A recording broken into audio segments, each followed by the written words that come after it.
Bonjour, salam alaikum wa rahmatullah wa barakatuh. Voilà, je vais parler un petit peu de mondialisation et identité, quelques aspects de la perspective soufie. Où que vous vous tourniez, là est la face de Dieu, fa aynama tuwallu, fa thamma wajhullah. Tout ce qui se trouve dans l'univers est un signe divin et fait sens. Le musulman ne saurait exclure de la présence divine aucune religion, aucune culture, aucun visage. C'est bien ce qu'ont vécu les premières générations de musulmans, ce qui explique pourquoi, dans son élan fondateur, l'islam a opéré une véritable mondialisation humaniste qui n'a bien sûr rien à voir avec la globalisation actuelle de type matérialiste. Qu'en est-il de nos jours? Qu'est-ce que le soufisme peut apporter à l'être humain contemporain? En premier lieu, à une époque où l'homme doute de lui-même et de la pertinence de sa place sur cette planète, où s'impose la massification et l'uniformisation de l'être humain, le soufisme, le tasawwuf, nous rappelle que l'humain est le tajalli, est la théophanie suprême de Dieu sur terre et que le projet divin à son égard a du sens, même s'il nous échappe souvent.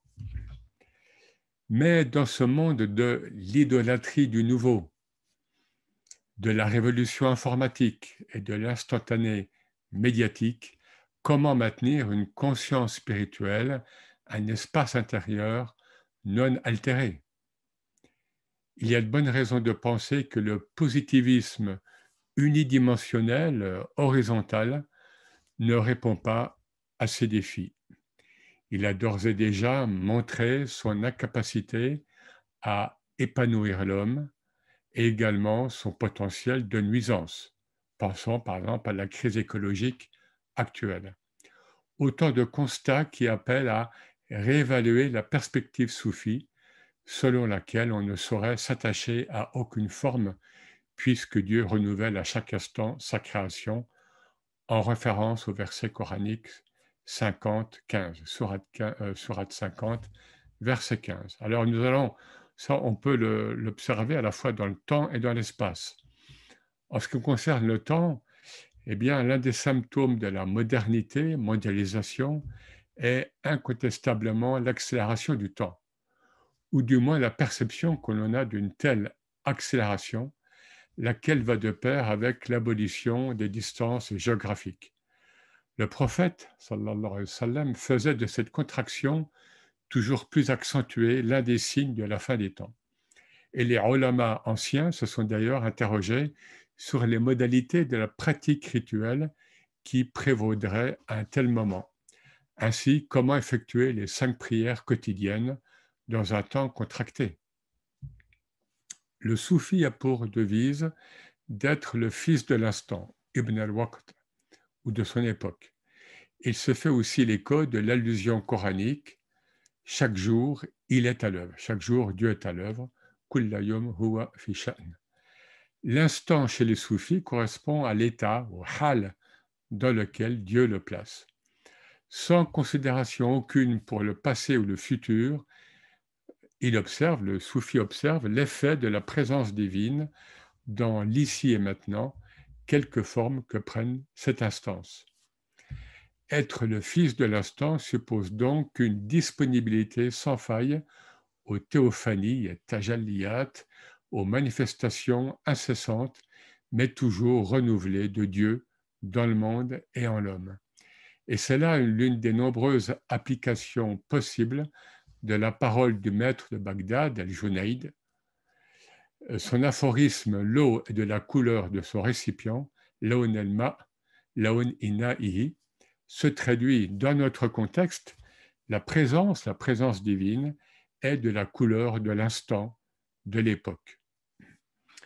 Le soufi devrait donc être toujours moderne si l'on se fie à l'étymologie grecque ancienne du terme modernité qui signifie d'aujourd'hui. Serviteur du vivant, Abdel Hayy, le soufi a potentiellement la faculté de percevoir la sagesse sous-jacente aux mutations brutales que nous connaissons.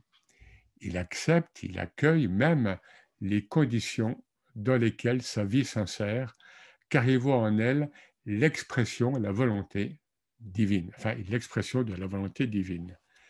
N'insultez pas le temps, car Dieu est le temps. La tasubbu ad-dahr fa inna Allah huwa ad-dahr, nous dit un hadith qudsi. Et le terme ahab ad-dahr, que l'on traduit par temps ou durée, est considéré par certains auteurs musulmans comme un nom divin. Il n'y a donc pas de temps ou d'espace profane, car tout est investi par la présence, le hadara, par la présence divine. Qu'en est-il de l'espace maintenant? Dans un contexte de désagrégation des repères, le soufisme peut vivifier l'enseignement islamique selon lequel la sacralité ne réside pas dans un temple, mais en l'homme. Le cosmos lui-même n'a pas la capacité d'accueillir la présence divine comme peut le faire l'être humain si l'on considère ce hadith qudsi, qui est accepté par beaucoup, ni matière ni mon ciel ne me contiennent. Quand je dis accepté, c'est-à-dire scientifiquement, ni matière ni mon ciel ne me contiennent, seul me contient le cœur de mon serviteur fidèle. La yusa'uni ardi wala sama'i walakin yasa'uni qalbu abdi el-mu'min. Les repères rituels, formels, extérieurs ont donc une importance très relative en islam, ainsi qu'en témoignent par exemple les mosquées du désert, délimitées symboliquement par un simple tracé de pierre aligné sur le sol. Si les sociétés traditionnelles qui fournissaient ces repères sont mortes ou en train de mourir, société islamique, société hindoue, société chrétienne, etc., le soufisme répond que l'homme peut trouver son axialité en lui-même. On va y revenir. Plus que jamais, avec la mondialisation, la terre entière devient une mosquée pure, comme l'indiquait le prophète. Ainsi, si le soufi n'est pas idéalement tributaire du temps, il doit également ne pas l'être du lieu. Alors, comment maintenant se libérer de nos fausses identités? Le cheminement initiatique soufi, et soulouk, passe obligatoirement par un processus de déconditionnement psychologique personnel. Il consiste à se désidentifier, à se débarrasser donc de nos fausses identités. Alors ces fausses identités, c'est l'ego, c'est la famille, la société, la politique, la profession, etc. etc.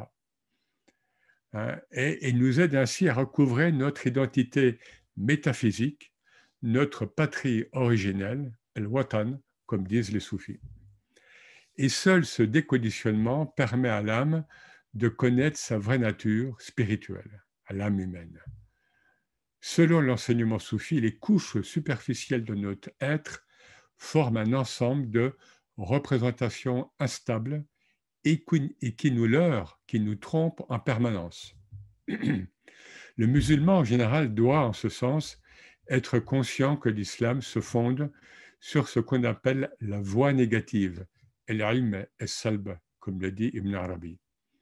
En effet, la profession de foi islamique commence par une négation. La ilaha illallah. Pas de divinité si ce n'est Dieu. Et cela signifie, entre autres, chasser de votre conscience les idoles extérieures, mais aussi intérieures, c'est-à-dire toutes les illusions qui parent les choses et les êtres d'une existence indépendante et qui vous trompent sur votre propre identité. De façon concrète et quasiment thérapeutique, je dois chercher à avoir une meilleure perception du tawhid, du principe d'unicité, si central en islam. Je peux le visualiser comme un axe vertical qui me permet en permanence de me recentrer intérieurement. Et j'ai alors enraciné en moi la conscience que je ne fais qu'un avec moi-même et que j'ai une cohérence intérieure. Et cette verticalité me libère des dualités et des paradoxes inhérents à la nature humaine, paradoxes qui me traversent et me tiraillent bien souvent. Par cet ancrage, je me sens assez fort, assez structuré pour dialoguer avec le monde et pour m'ouvrir aux autres. Je souffre moins ainsi, car je peux situer les choses, les êtres, et je donne à chacun son dû, son haqq, pour reprendre l'enseignement du prophète, sallallahu alayhi wa sallam. Dans notre nouvel espace-temps, caractérisé par l'immédiateté, l'instantanéité et la simultanéité, Dieu n'a jamais sans doute été aussi immanent. Vivons-nous le dernier tiers de la nuit au cours duquel, selon une parole du prophète, Dieu descend jusqu'à ce bas monde? Et la nuit, bien sûr, ici symbolise la durée de vie du cosmos et de l'humanité. Pour Ibn Arabi, comme pour l'émir Abdelkader al-Jazairi, Dieu est plus proche de nous durant cette période de fin de cycle, période de fin de la nuit, hein, et par voie de conséquence, la science spirituelle, telle que l'énonce l'émir Abdelkader, la science spirituelle de la communauté mohammedienne y serait plus accomplie qu'elle ne l'a jamais été. Merci à vous. Wassalamu alaikum wa rahmatullah wa barakatuh.